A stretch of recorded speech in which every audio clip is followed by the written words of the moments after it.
I don't think too many people would be surprised that of all of the branches of Japan's modern military, the self-defense force, that they punch the most above their weight in their naval capacity. Japan has a long lineage of naval excellence to an extent, starting all the way back with the Russians and the Russo-Japanese War back in 1904 and 1905, showing that they were an advanced, capable navy that was largely under British influence. So Japan's got a legacy of this, and of course, World War II is a whole different thing. But this is a really interesting topic that I wanted to talk about because it's not necessarily the ships themselves that are that important. It's what this kind of means in a broader scope. So we'll cover more than just the ships.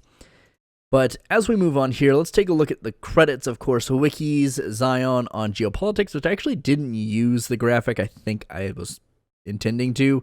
But check him out anyway. He's like one of my biggest influences. He's got books, he's on YouTube, all that fun stuff. Then a couple of articles from the Naval News and Global Flight talking about the Japanese carriers or the conversion of the Izumo class and what all of that means.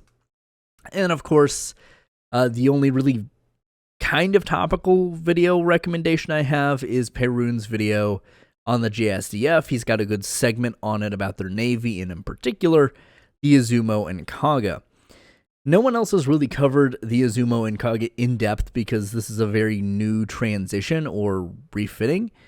So it's kind of hard to say what changes were actually made. Of course, there's some things visually we can tell, but being able to carry a set number of F-35s, while important, is particularly strange for Japan. You see, Japan does have a very capable blue water navy, especially for its size and location. It's not super resource rich as far as the main home islands go. It doesn't have a super young population, it doesn't have a super large population, but in terms of its blue water capabilities, it's not unusual to see it listed anywhere from the top 10 to top 15, maybe even a little bit further in the top 10s of like global naval power capability. They don't have a vast number of ships, but the ships they do have are very, very capable. So adding some kind of pseudo light or escort carrier to the mix is not a bad idea. They already have another class of helicopter destroyers, which is what the Izumo and Kaga were before, but now these are being retrofitted to carry the F-35B with its VTOL, or depending on who you ask, STOL capability. And this is something that the Americans are trying as well. The U.S. Navy, and possibly to an extent, in cooperation with the U.S. Marines to an extent, are trying this, I believe, with the USS Tripoli and USS America. But it's definitely still a proof of concept. But being able to carry F-35s, kind of like you would with Harriers, broadens the ability of countries like Japan to have small carrier strike groups to an extent. And for Japan, that is a series of islands, it's fairly important that you have good amphibious operations, and if you can have more capable air ability or combat air power in the area without having to launch it from the main islands, the better. Now, this is the only kind of allied quote-unquote carrier in the region. The South Korean Navy is kind of messing with the idea, but I don't believe they've got anything concrete yet. The Taiwanese, well, they do have some LHDs, some larger transport ships. They don't really have anything like this. And then even down to the Aussies, they don't really have something like this. So this is fairly unique for the region, especially when you're looking at non-NATO allies.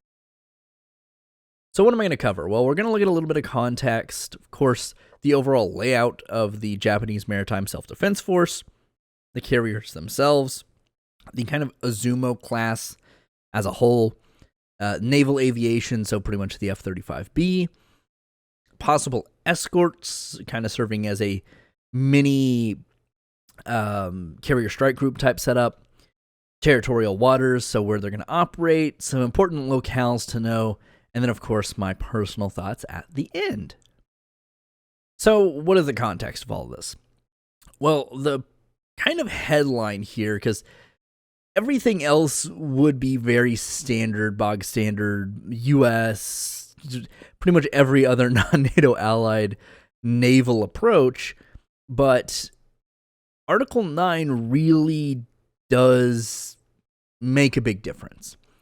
So if you're unfamiliar, and I talked about it a little bit in my JSDF video as a whole, Article 9 of the Japanese Constitution basically says Japan cannot maintain a military force.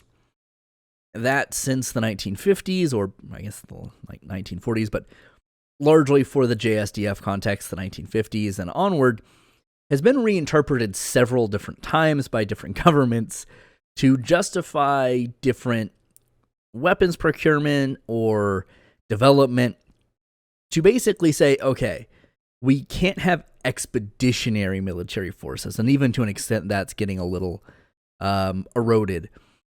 But yeah, it's basically stands in the face of getting things like these refits with F-35Bs and things like the Tomahawk cruise missile.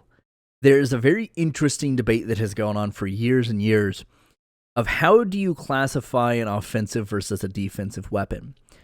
A lot of NATO weapon systems are typically classified more so as a defensive measure.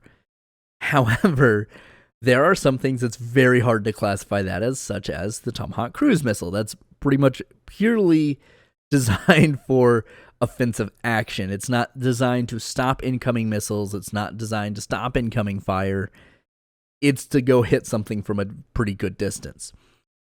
Now, Japan up until like this year has not had Tomahawk cruise missiles, which is a fairly odd thing because they've had several platforms that could fire them. But once again, Article 9. Now, Article 9 is being reinterpreted again to where Tomahawk cruise missiles and kind of these light escort carriers, if you will, can exist and it not be a big political issue. Now, of course, all of this is kind of in the face of the People's Liberation Army Navy, the PLAN, or the CCP, or Chinese Navy. The Russian Navy, of course, still operates in the area for what it's worth. North Korea also has a Navy, but their larger concern is just North Korea as a whole, largely their missile systems. One wrong calculation or one mechanical malfunction of one of those missile tests, and it's a very, very messy international incident. So overall layout, there are 4 carriers of the Japanese Maritime Self-Defense Force. Yes, I know this is a picture of the U.S. Navy. Shut up. Anyway, so the 4 carriers, once again, it's 2 Izumo classes, the Izumo and the Kaga. There are 2 other helicopter destroyers, which, from my understanding, there's not been talk of refitting those. Those are going to stay helicopter destroyers. You have 36 destroyers of varying classes. A fair number of those are Aegis combat system equipped. You have 4 frigates, one of them being the Mogami class frigate. 6 patrol vessels, around 40 support vessels, refueling tenders, things like that. And then 23 submarines of varying classes. Once again, very reasonable sized Navy for what they have, but considering a lot of those destroyers play into their missile defense system net, the carriers are largely designed to kind of help them island hop if one of their islands is taken over. The Mogami class frigate is supposed to be this very advanced, elaborate detection system, and they have some of the more interesting sub designs, operating almost purely off of batteries, and I think the Taigai class's case, which is crazy. They're like lithium-ion batteries, and it's supposed to be very, very quiet. It's supposed to be able to stay under very long. Wild. So the carriers. We have 2 of the Izumo class, the Izumo and Kaga that you've heard me mention, pictured there in the right. I believe that is the Izumo. And then you have the Hyuga class down there with the Hyuga and the Issa, or Issei possibly. And as you see, they do look very different. You would think the one on the bottom, which I believe is the Hyuga, would be a little bit more fitting for something like the F-35. But no, it was not deemed that way to carry the F-35Bs for whatever reason. I think it is an older class, so they're probably just keeping them there.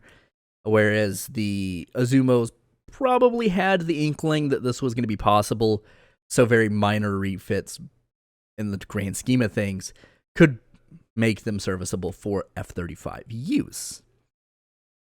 Now, the Izumo and Kaga come in at a length of 248 meters, or 813 feet and 8 inches, a beam of 38 meters, or 124 feet and 8 inches, a depth of 23.5 meters, or 77 feet and 7 inches.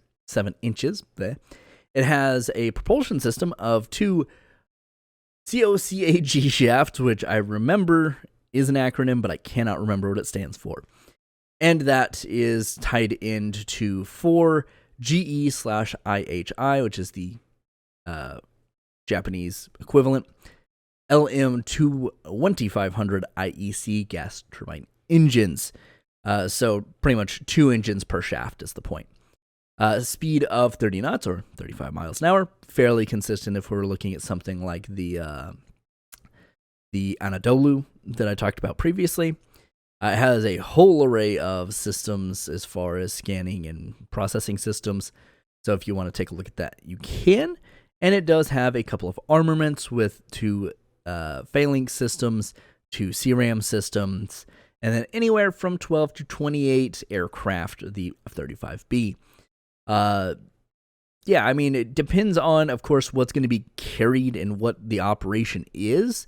But the max number I was able to find is it's kind of theorized 28. Whether or not they'll actually carry 28 apiece is hard to say. But it depends on the operation. If they're doing more support and they just need to be there kind of for the aircraft for air cover, a little different. But if they do need to kind of ferry some troops or ferry supplies to island, or kind of be part of that convoy, maybe not as many aircraft. Also depends on how many the naval aviators of Japan have available to them.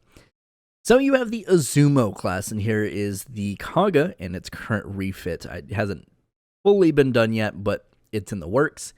The Izumo went through this, I believe, last year, if not the year before, and is back out on the water. But the Kaga is not. Still in dry dock. But yeah, I mean, there are a lot of different pictures and articles out there talking about the specific changes. But, you know, aesthetically, there's not a drastic difference. They, I do believe, lengthened kind of off the back, I believe, the actual top deck. But most of it's kind of systems to handle the F-35, to store the F-35, to maintain the F-35.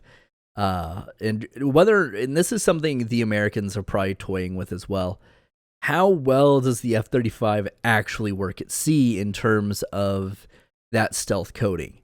You know, a lot of people make jokes. It's like, don't even touch it because your hand oils will mess up the stealth coating. But I've seen quite a few images of F-35s already being kind of super rusted because of this. So there are probably a lot of processes that go into that. And once again, you can find more in-depth analysis of the individual changes out there. But I'm not necessarily going to go into those specifics because I'm trying to look at a bigger picture here. So, Naval Aviation, it's F-35Bs. They may carry a handful of complement aircraft, whether they're the Skorsky aircraft for like ASW work, or maybe other helicopter type support, because I think realistically you could still do that with minor changes if you really needed to make any changes. But outside of that, probably nothing else. Like, you'll probably have some transport and attack helicopters that can still operate off this pretty much right off the bat, I'd imagine. And then you have the F-35B, but you're not going to launch any F-35Cs off of this, no E-2s, nothing like that. Now, luckily, Japan does have their own kind of host of AWACS systems that can operate off the home islands, so you wouldn't necessarily need it.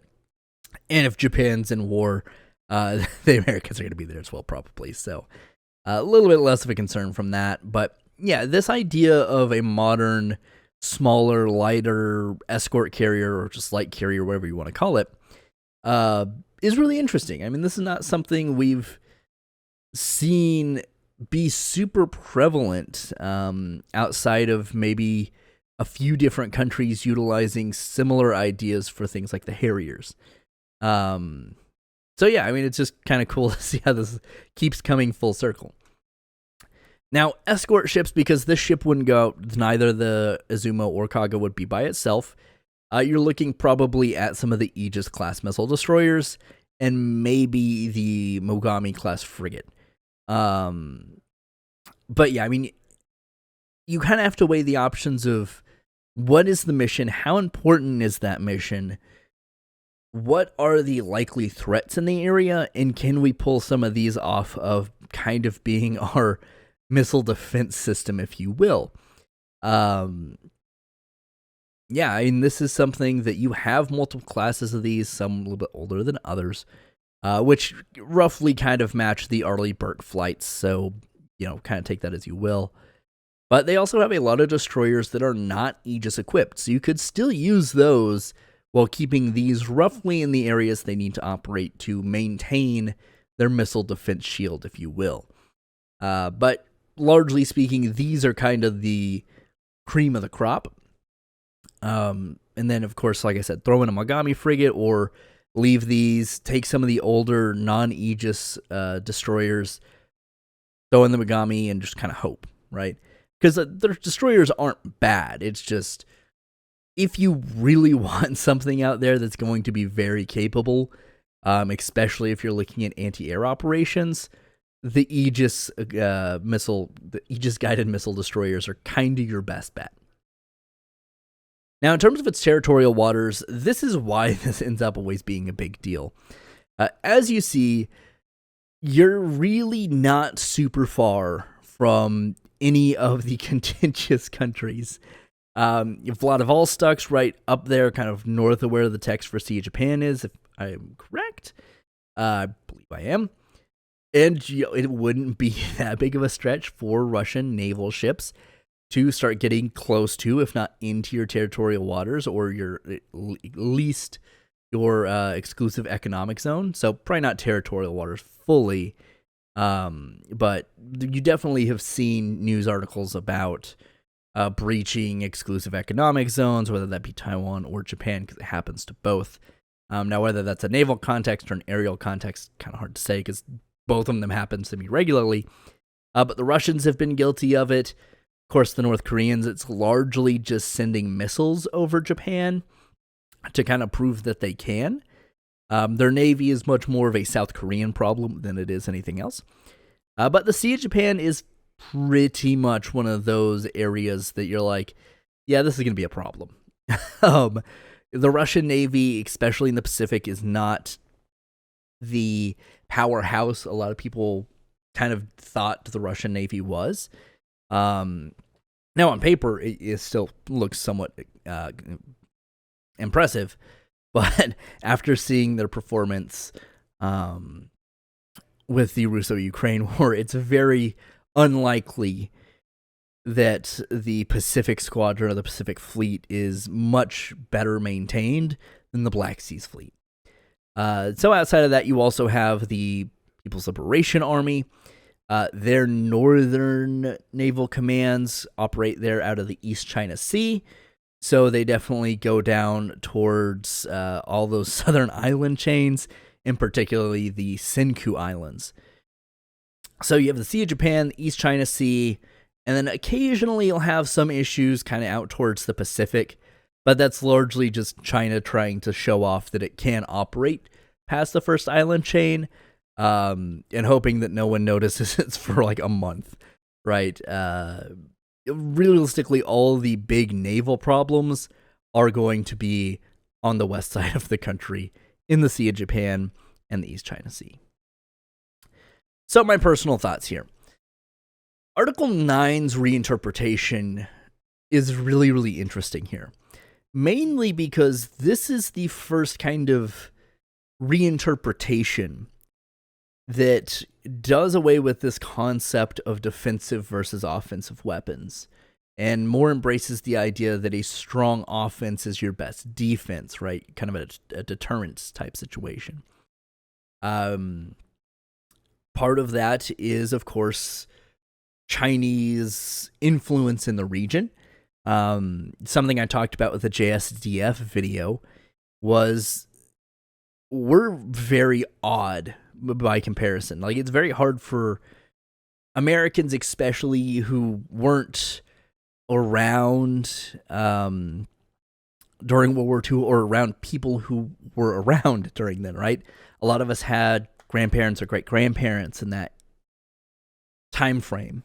But, you know, kind of just part of that generation getting older is there are fewer and fewer of them every year. So, you know, we don't have the same distrust of the Japanese as a populace and as a government that a lot of countries, the Imperial Japanese forces in World War II occupied. You know, I'm not going to go super hard into it, but we should, you know, we look at Japan, especially as modern Americans, with these kind of rose-tinted glasses that modern Japan are these pacifists, and, you know, they largely are. But, you know, we don't talk a lot about World War II Japan being, in some instances, worse than the Nazis, right? Like, don't get me wrong, Nazis bad, right?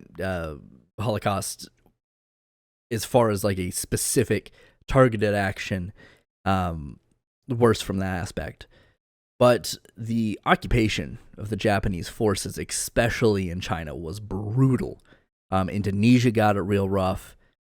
Southeast Asia kind of as a whole, honestly. And yeah, I mean, there are a lot of countries, I mean, even if you look at South Korea, right? Who also, the Koreas are not huge fans of the Japanese. Just now, in public opinion polls, had a favorable opinion of the Japanese, but only in the context of being a military partner against North Korea. That's just now. There's not been a point, to my knowledge, and I've not dug super far into this specific aspect, that I'm at least aware of, where relations between Japan and either of the Koreas, but primarily South Korea, the Philippines, most Southeast Asian countries, Indonesia, Malaysia, have been super great, right? Now, from governments, they're probably on relatively friendly terms, largely because the enemy of my enemy is my friend type situations, but they're not going to be as welcoming to the idea of, hey, Japanese troops are going to be on our shores, right? Now, if it's a choice between North Korean or Chinese troops and Japanese troops, we're probably going to pick the Japanese troops, obviously. But there's a lot more holdover there from World War II. So Article 9's interpretation, well, it does inch them closer to being a more capable offensive force, is very unlikely to see any interpretation where you have any military forces stationed outside of Japan for Japan's interests, right? Of course, they would send troops to Iraq and Afghanistan. Maybe it's just Afghanistan, but they were not combat. They were not combatants. So you'll still see stuff like that, but you're not going to see Japan come out here and say, hey, Taiwan, do you want us to put a military base on your island? Now, the Taiwanese at this point might be interested in that, but the Japanese populace and the government probably would never go for it. Now, Article 9 is what it is. There are ways, I wouldn't say around it, but there are ways of interpreting it differently. But the other thing I find really interesting, and I think this is something that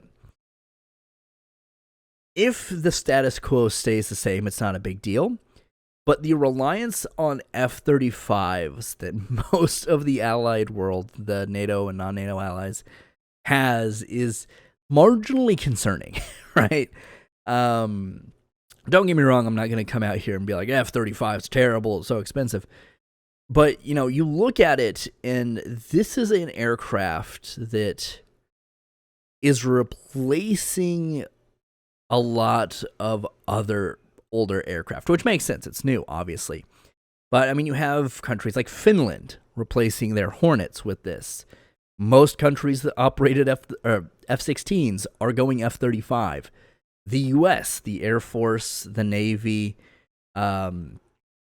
possibly Marines, but I'm not 100% sure on that one. But at some point they would, obviously. But F-35s, Japan F-35s.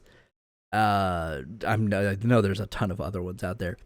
But it is really interesting for a platform that